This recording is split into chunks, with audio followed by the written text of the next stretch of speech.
సృష్టికర్త ఒక బ్రహ్మ, అతనిని సృష్టించినదొక అమ్మ.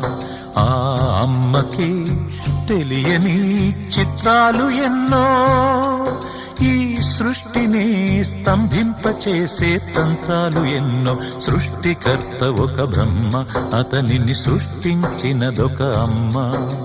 సృష్టికర్త ఒక బ్రహ్మ, అతనిని సృష్టించినదొక అమ్మ.